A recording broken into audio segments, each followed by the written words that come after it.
Hi friends, आपका स्वागत है अपने YouTube channel life study bye धीरज सर में। दोस्तों, आज हम बात करने वाले हैं कक्षा 10 के लिए संस्कृत में प्यूसम के 5वें पाठ भारत महिमा के बारे में, जिसमें हम बात करेंगे इसके थ्योरी और इसमें आने वाले VVI ऑब्जेक्टिव क्वेश्चंस के बारे में।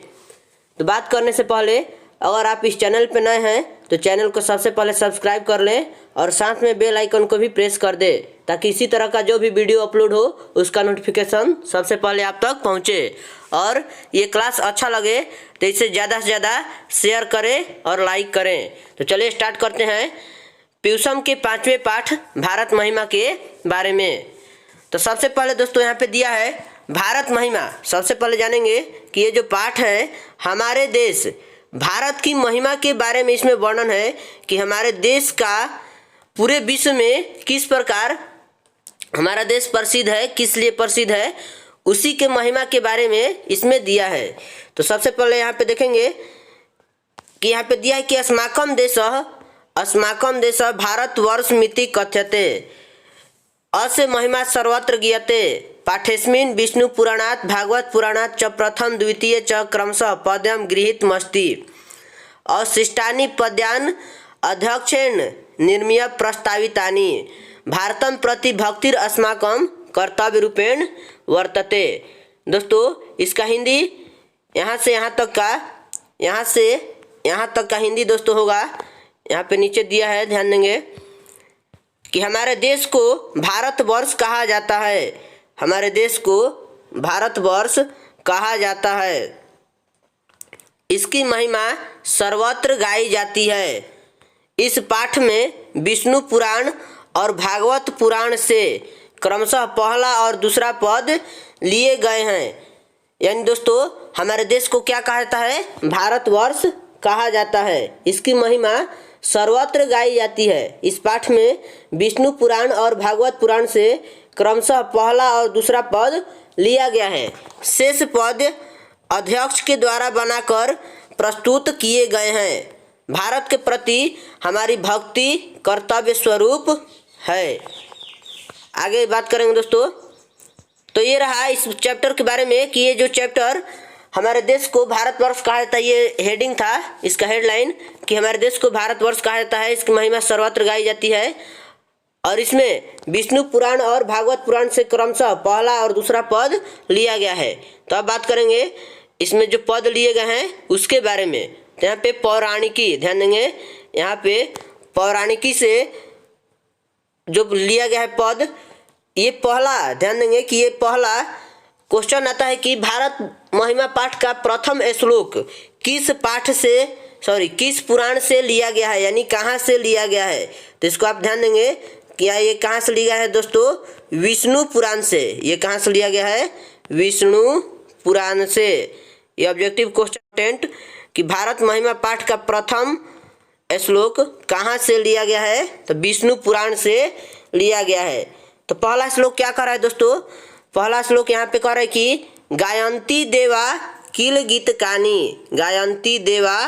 गीतकानि धन्यास्ति ते भारत भूमि भागे सवर्गा पवर्गा स्पर्धमाग भूते भवन्ति भूयः पुरुषाः सुरत्वात्।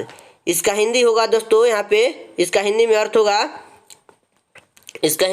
दोस्तों यहाँ पे कि वे मनुष्य धन है जो स्वर्ग और मोक्ष प्रदान करने वाला पवित्र भारत भूमि पर जन्म लेते हैं। भू यानी भूमि पर जन्म लेते हैं। देवता भी इस भूमि पर पुनः पुनः आने के लिए, यानी क्या करें कि देवता भी इस भूमि पर पुनः पुनः आने के लिए इसका यश गाते हुए प्रार्थना किया करते हैं।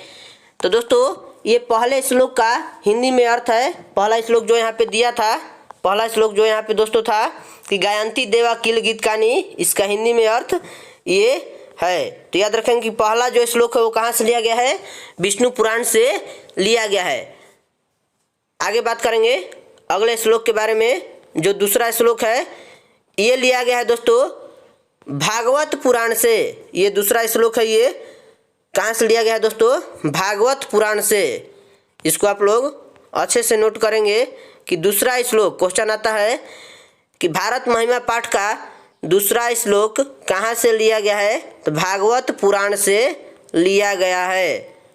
ऑब्जेक्टिव क्वेश्चन है दोस्तों। तो दूसरा श्लोक क्या कहता है? अहो अमीशाम किलकारी शोभनम प्रसन्न ऐसा स्विदुत स्वयं हरि ये जन्म लब्धम नृषु भारताजिरे मुकुंद सेवोपैकम स्पृहा ही नह। यानी यहाँ से यहाँ तक का दोस्तों हिंदी में अर्थ क्या होगा? तो इसका हिंदी में अर्थ होगा दोस्तों, यहाँ पे इसका हिंदी में अर्थ होगा कि देवता कहते हैं कि हमने कौन सी विशेष इच्छा व्यक्त की है? हमने तो भारताजिर में मनुष्यों के बीच भगवान कृष्ण अर्थात मुकुंद जो जन्म ग्रहण करते हैं उनकी सेवा की स्पृहा व्यक्त की है।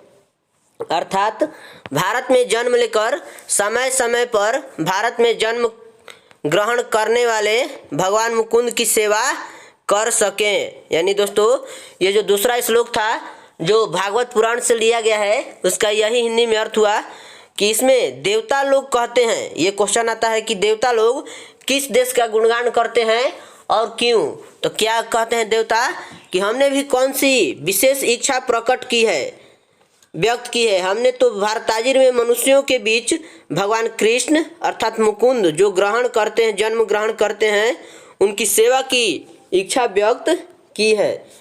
और भारत में जन्म लेकर दोस्तों भारत की महिमा इसलिए गाई जाती है कि स्वयं भगवान हरि भी भारत में बार बार जन्म लेते हैं। तो आगे बात करेंगे। तो ये जो दोस्तों दूसरा श्लोक, पहला श्लोक विष्णु पुराण से और दूसरा श्लोक लिया गया है। आगे बात करेंगे अगला श्लोक जो आधुनिकी से लिया गया है। ये पुराण से नहीं है, पुराण से दो श्लोक था, पहला विष्णु पुराण से और दूसरा भागवत पुराण से। और ये सब जो श्लोक है जो दोस्तों आधुनिकी से लिया गया है। तो ये क्या कर रहा है आधुनिकी में? पहला श्लोक कि इयम निर्मला वत्सला मातृभूमि, इयम निर्मला वत्सला मातृभूमि।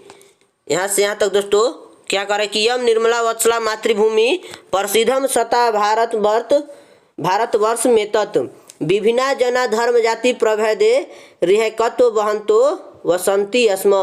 यानी इसका दोस्तों यहाँ से यहाँ तक अर्थ क्या होगा? यहाँ से यहाँ तक का हिंदी में अर्थ क्या होगा?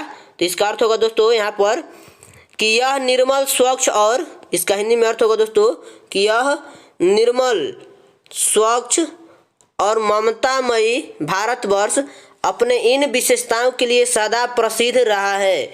यहाँ विभिन्न लोग धर्म जाति और सारे भेदभावों को छोड़कर एकता की भाव से निवास करते हैं। यह प्रत्येक दृष्टि से अनेकता में एकता है। यानी दोस्तों यहाँ पे भारत देश का गुणगान करते हुए कहा गया है कि यह जो भारत भूमि है यह निर्मल स्वच्छ और ममतामयी है और इसके लिए सदा प्रसिद्ध रहा है। यहाँ पर विभिन्न धर्म जाति के लोग सारे भेदभाव को छोड़कर एकता की भाव से निवास करते हैं। आगे बात करेंगे दोस्तों आधुनिकी में दूसरे श्लोक के बारे में। ये रहा पहला श्लोक का हिंदी में अर्थ। अगला श्लोक है आधुनिकी में विशालास्म दिया धरा भारतीया। यहाँ से दोस्तों विशालास्म दिया धरा भारतीया सदा सविता सागराय रम्य रूपा वनय पर्वताय निर्झराय भव्य भूति वहंती भीरेशा शुभा चापक आभि। यानी दोस्तों यहाँ से यहाँ तक का हिंदी में अर्थ होगा दोस्तों, यहाँ पर इसका अर्थ होगा, यहाँ दूसरा श्लोक का आधुनिकी में इसका अर्थ होगा कि हमारा यह भारतीय भूमि सर्वदा सागर से श्रावित और सुंदर है, वन पर्वत निर्झर से युक्त भव्य ऐश्वर्य वाली है, जहाँ सदनीरा पवित्र नदियाँ बहती हैं। इसकी पवित्रता और प्राकृतिक छटा मानव के लिए तो क्या स्वर्गवासी देवताओं के लिए भी आकर्षक है। यानी हमारे देश का गुणगान किया गया है, विशेषता बताया गया कि हमारी भारतीय भूमि जो है कैसी है दोस्तों। हमारी भारतीय भूमि सदा सागर से श्रावित और सुंदर है, वन पर्वत निर्झर से युक्त भव्य ऐश्वर्य वाली है, जहाँ सदनीरा पवित्र नदियाँ बहती हैं। इसकी पवित्रता और प्राकृतिक छटा मानव के लिए तो क्या स्वर्गवासी देवताओं के लिए भी आकर्षक है। यानी हमारी भारतीय भूमि की विशेषता यह है कि हमारी भारतीय भूमि सागरों से सेवित है, वन पर्वत निर्झर से सेवित है। इसकी पवित्रता और मानव के लिए तो क्या स्वर्गवासी देवताओं के लिए भी आकर्षक है। आगे बढ़ते हैं अगले श्लोक पर दोस्तों। आधुनिकी से जो तीसरा श्लोक लिया गया है, ये जगत गौरवम भारतम शोभनीयम, ये तीसरा श्लोक यहाँ से यहाँ तक जगत गौरवम भारतीयम शोभनम, ये श्लोक है दोस्तों। ध्यान देंगे कि जगत गौरवम भारतम शोभनीयम सदास्माभिरेत तथा पूजनीयम भवेद देशभक्ति समेशाम जनानाम परादर्श रूपा सदा वर्जनीया। इसका हिंदी में अर्थ होगा दोस्तों यहाँ पे, इसका हिंदी में अर्थ होगा दोस्तों यहाँ पे ध्यान देंगे। इसका हिंदी में अर्थ यहाँ पे दिया है कि हमारा गौरवशील देश भारत शोभाओं से युक्त है और हम लोग के द्वारा सर्वदा पूजनीय है। यानी हमारा जो ये देश है ये गौरव है, पूरे विश्व का गौरव है हमारा देश, और हम लोग के द्वारा सर्वदा पूजनीय है, सर्वदा पूजनीय है। हम सबों को देश के प्रति आदर और भक्ति होनी चाहिए। श्रेष्ठ और आदर्श स्वरूप मातृभूमि आकर्षण का केंद्र एवं नमन योग्य है। तो ये दोस्तों रहा तीसरा श्लोक जो आधुनिकी से लिया गया है। तो इस तरह इस पाठ में पूरे भारत के बारे में वर्णन किया गया है, भारत भूमि के बारे में वर्णन किया गया है कि क्यों हमारा देश पूरे विश्व में पूजनीय है, क्यों गौरव है पूरे विश्व का, क्यों भगवान हरि भी यहाँ पे बार बार जन्म लेते हैं। तो ये रहा इस चैप्टर का दोस्तों थ्योरी। अब बात करेंगे इसमें आने वाले VVI ऑब्जेक्टिव क्वेश्चन, जो एग्जाम में 2 से 3 क्वेश्चन, इस चैप्टर से 2 से 3 क्वेश्चन पक्का आते हैं दोस्तों एकदम। तो अब बात करेंगे इसमें आने वाले VVI ऑब्जेक्टिव क्वेश्चंस के बारे में। उम्मीद करते हैं कि ये जो श्लोक है इसके हिंदी के अर्थ से आपको ये चैप्टर पूरी तरह से समझ में आया होगा। तो चलिए आगे बात करते हैं इसमें आने वाले ऑब्जेक्टिव क्वेश्चंस के बारे में। तो दोस्तों यहाँ पे ये भारत महिमा कक्षा 10 के लिए संस्कृत, ये भारत महिमा जो पाठ हम पढ़ लिए, ये जो पाठ हमने दोस्तों पढ़ लिया, अब इसमें जितने भी ऑब्जेक्टिव क्वेश्चंस आएंगे, इसमें जितने भी ऑब्जेक्टिव क्वेश्चंस आएंगे उसके बारे में हम बात करेंगे। तो चलिए यहाँ पे आगे बात करते हैं। पहले क्वेश्चन से स्टार्ट करते हैं दोस्तों कि भारत की शोभा से, पहले क्वेश्चन से, भारत की शोभा से कौन प्रसन्न होते हैं। ऑप्शन है ईश्वर, जंतु, पहला ऑप्शन है दोस्तों ईश्वर दोस्तों, दूसरा है जंतु, तीसरा दानव और चौथा मनुष्य। यानी भारत की शोभा से कौन प्रसन्न होते हैं, तो कौन प्रसन्न होते हैं दोस्तों, तो इसका आंसर होगा दोस्तों ऑप्शन ए, इसका आंसर होगा ऑप्शन ए ईश्वर यानी देवता।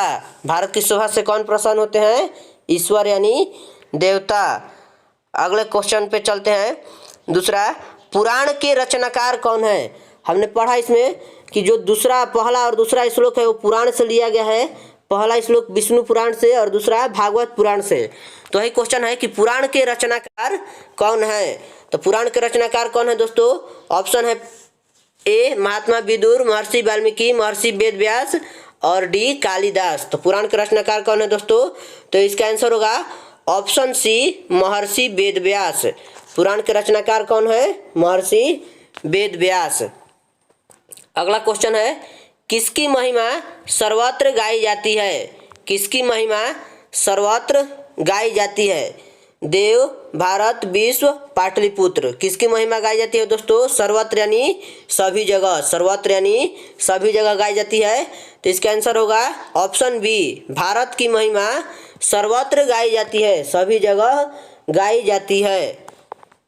अगला क्वेश्चन है दोस्तों, इसमें जितने भी क्वेश्चन है दोस्तों सब के सब VVI क्वेश्चन है, इसलिए आपसे रिक्वेस्ट है कि आप इस वीडियो को शुरू से अंत तक देखें, क्योंकि शुरू से देखने पर इस चैप्टर का थ्योरी समझ में आएगा, हिंदी में अर्थ समझ में आएगा, और हिंदी में अर्थ समझ में आ जाएगा तो इसमें जितने भी क्वेश्चन बनेंगे उस क्वेश्चन का आंसर आसानी से दे सकेंगे। इसलिए आपसे रिक्वेस्ट है कि आप इस वीडियो को शुरू से अंत तक देखें। अगला क्वेश्चन है कि किस देश का गुणगान देवता लोग करते हैं? किस देश का गुणगान देवता लोग करते हैं? ऑप्शन है भारत, पाकिस्तान, श्रीलंका, बांग्लादेश। तो देवता लोग भी किस देश का गुणगान करते हैं? तो हमारे देश भारत के बारे में। इसका आंसर होगा ऑप्शन ए भारत। चौथा का आंसर होगा ऑप्शन ए भारत। अगला क्वेश्चन है दोस्तों, देखिए यहाँ पे ये क्वेश्चन आ गया कि भारत महिमा पाठ का प्रथम पद या प्रथम श्लोक कहाँ से लिया गया है? हमने जब थ्योरी पढ़ा तो उसमें हमने बताया कि पहला श्लोक और दूसरा श्लोक जो है वो पुराण से लिया गया है। तो वही पूछ रहा है कि प्रथम पद या प्रथम श्लोक कहाँ से संकलित है? तो कहाँ से लिया गया है दोस्तों? हमने अभी पढ़ा जस्ट 5 मिनट पहले कि कहाँ से लिया गया है, इसके थ्योरी क्लास में पढ़ा। तो विष्णु पुराण से। कहाँ से लिया गया है दोस्तों? विष्णु पुराण से। इसका आंसर होगा ऑप्शन ए विष्णु पुराण से। इसको अच्छे से याद रखेंगे कि पहला और दूसरा श्लोक, इससे एक क्वेश्चन आते ही आते हैं कि पहला श्लोक कहाँ से लिया गया है और दूसरा श्लोक कहाँ से लिया गया है। तो पहला श्लोक कहाँ से लिया गया दोस्तों? विष्णु पुराण से। अगला क्वेश्चन है कि भारत महिमा पाठ का द्वितीय श्लोक किस पुराण से संकलित है? भारत महिमा पाठ का द्वितीय श्लोक किस पुराण से? तो पहला श्लोक तो हमने पढ़ लिया कि विष्णु पुराण से संकलित है और द्वितीय श्लोक कहाँ से संकलित है दोस्तों? तो भागवत पुराण से। इसका आंसर होगा ऑप्शन बी भागवत पुराण से। तो इन दोनों क्वेश्चन को आप अच्छे से याद करेंगे क्योंकि इसमें से एक क्वेश्चन फिक्स है दोस्तों एग्जाम में कि पहला श्लोक कहाँ से संकलित है या दूसरा श्लोक कहाँ से संकलित है। इन दोनों में से एक क्वेश्चन फिक्स है। आगे बढ़ते हैं यहाँ पे 8वें क्वेश्चन पर। किस देश में देवता लोग बार बार जन्म लेते हैं? यानी स्वयं भगवान हरि, भगवान विष्णु भी किस देश में बार बार जन्म लेते हैं? तो किस देश में दोस्तों? भारत देश में। हमारे देश भारत देश में है। कभी कृष्ण के रूप में तो कभी भगवान राम के रूप में, इसी तरह अलग अलग रूप में स्वयं हरि यानी भगवान विष्णु भी जन्म लेते हैं। इसका आंसर होगा ऑप्शन बी भारत। अगला क्वेश्चन है 9 नंबर क्वेश्चन है दोस्तों कि कौन गीत गाते हैं? यानी भारत के बारे में कौन गीत गाते हैं? कौन महिमा की गुणगान करते हैं? भारत की महिमा का गुणगान देवता, दानव, मनुष्य, कोई नहीं। तो कौन करते हैं दोस्तों? तो देवता। इसका आंसर होगा ऑप्शन ए स्वयं भगवान भी हमारे देश की गुणगान करते हैं, गीत गाते हैं। तो 9 का आंसर होगा ऑप्शन ए देवता। अगला क्वेश्चन है कि भारत की शोभा की कौन प्रशंसा करते हैं? यानी भारत की शोभा यानी भारत जो पर्वतों से, वनों से, निर्झरों से सेवित है, उसकी प्रशंसा कौन करते हैं? तो कौन करते हैं दोस्तों? तो इसका आंसर होगा ऑप्शन ए देवता लोग हमारे देश यानी भारत की शोभा का प्रशंसा करते हैं। इसका आंसर होगा ऑप्शन ए देवता। अगला क्वेश्चन है भारत की महिमा कहाँ गाई जाती है? भारत की महिमा कहाँ गाई जाती है दोस्तों? वहाँ, पटना, यहाँ, सभी जगह। तो भारत की महिमा सर्वत्र गाई जाती है यानी सभी जगह। इसका आंसर होगा ऑप्शन डी सभी जगह। अगला क्वेश्चन है दोस्तों कि भारत भूमि किससे सेवित है? तो किससे सेवित है दोस्तों? सागर से, पर्वत से, झरना से, उपयुक्त सभी। तो हमारा जो ये भारत भूमि है ये सागर से भी सेवित है, पर्वत से भी है, झरना से भी है, यानी इसका आंसर होगा ऑप्शन डी उपयुक्त सभी। उपयुक्त सभी। अगला क्वेश्चन है जगत का गौरव कौन है? जगत का गौरव यानी जगत यानी संसार का गौरव कौन है? पाकिस्तान, भारत, श्रीलंका, बांग्लादेश। तो इसका आंसर होगा दोस्तों ऑप्शन बी भारत। जगत का गौरव कौन है? भारत। अगला क्वेश्चन है भारत महिमा का आधुनिक पद किसने रचा? भारत महिमा का आधुनिक पद किसने रचा? कालिदास ने, नारद ने, अध्यक्ष ने, नारायण पंडित ने। तो हमने थ्योरी क्लास में कुछ मिनट पहले 5 मिनट पहले यहाँ पे हमने पढ़ा कि भारत महिमा का जो प्रथम और द्वितीय श्लोक है वो पुराण से लिया गया है और उसके बाद जो 3 श्लोक है वो आधुनिकी से लिया गया है। तो वही क्वेश्चन है कि आधुनिक पद किसने रचा? तो किसने रचा दोस्तों? अध्यक्ष ने। किसने? अध्यक्ष ने आधुनिक पद को रचा। अगला क्वेश्चन है इसका आंसर होगा दोस्तों 14 का आंसर होगा ऑप्शन सी अध्यक्ष ने। अगला क्वेश्चन है, हमारी भारतीय धरा कैसी है। धरा माने भूमि, यानी हमारी भारतीय भूमि कैसी है दोस्तों, हरी भरी, ऊंची नीची, विशाल। तो हमारी भारतीय भूमि कैसी है दोस्तों, विशाल। विशालास में दिया धरा भारतीय। हमने श्लोक में पढ़ा कि विशालास में दिया धरा भारतीय, यानी भारतीय धरा जो है वो कैसी है, विशाल है। इसका आंसर होगा ऑप्शन डी, विशाल। अगला क्वेश्चन है दोस्तों कि जगत का गौरव कैसा है। जगत का गौरव चौकोर, गोल, शोभनीय, समतल, यानी जगत का गौरव कौन है दोस्तों। पहले ये क्वेश्चन बताइए कि जगत का गौरव कौन है। कमेंट सेक्शन में इसका आंसर बताएंगे कि जगत का गौरव कौन है। तो जगत का गौरव है दोस्तों हमारा देश भारत। वो कैसा है, शोभनीय है। कैसा है दोस्तों, शोभनीय। इसका आंसर होगा ऑप्शन सी, शोभनीय। अगला क्वेश्चन है कि धर्म, जाति धर्म के भेद से युक्त लोग भारत में क्या वहन करते हुए रहते हैं। जाति धर्म के भेद से युक्त लोग भारत में क्या वहन करते हुए रहते हैं, यानी विभिन्न धर्मों के, विभिन्न जातियों के लोग हमारे देश में रहते हैं। क्या वहन करते हुए रहते हैं दोस्तों, तो एकता को वहन करते हुए रहते हैं। चाहे वो किसी भी धर्म को हो, किसी भी जाति के हो, वो एकता को वहन करते हुए रहते हैं। इसका आंसर होगा ऑप्शन बी, एकता। अगला क्वेश्चन है और इस चैप्टर के लास्ट क्वेश्चन है दोस्तों। इस चैप्टर में हमने पहले थ्योरी क्लास को किया कि इसमें क्या दिया गया है, इसका हिंदी में हमने अर्थ समझा, और उसके बाद ऑब्जेक्टिव क्वेश्चंस के बारे में बात किया। तो ऑब्जेक्टिव क्वेश्चन में यह 18वां क्वेश्चन है जो इस चैप्टर का लास्ट क्वेश्चन है। तो इसमें जितने भी क्वेश्चन है दोस्तों सबके सब VVI क्वेश्चन है। इतने से 18 क्वेश्चन से ही 2 से 3 क्वेश्चन एग्जाम में एकदम फिक्स है दोस्तों। इसलिए आप इस वीडियो को, इस क्लास को शुरू से अंत तक देखें, क्योंकि शुरू से अंत तक देखने पर पहले तो इस चैप्टर का थ्योरी समझ में आएगा कि इस चैप्टर में किसके बारे में वर्णन है, क्या दिया गया है, और उसके बाद जो भी ऑब्जेक्टिव क्वेश्चन बने हैं वो आपको समझ में आएगा। तो चलिए बात करते हैं इस चैप्टर के लास्ट क्वेश्चन है कि देवता क्या गाते हैं। यानी देवता क्या गाते हैं दोस्तों, गीत, लोरी, स्तुति, कुछ नहीं।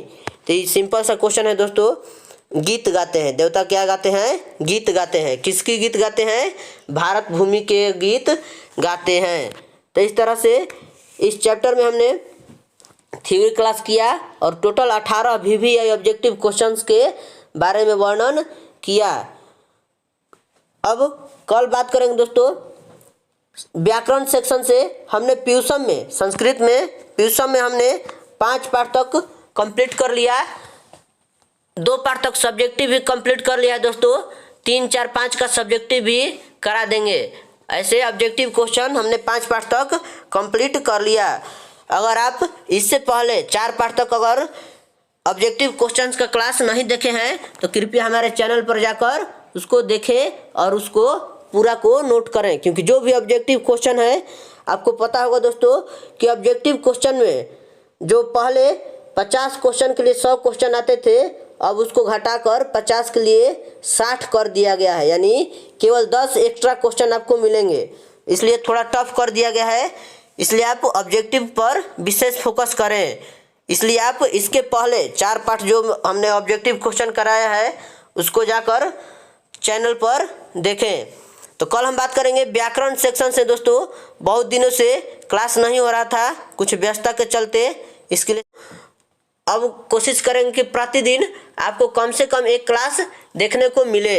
तो कल हम बात करेंगे व्याकरण सेक्शन में हमारा संधि चल रहा है। संधि में हमने स्वर संधि, व्यंजन संधि पढ़ लिया है।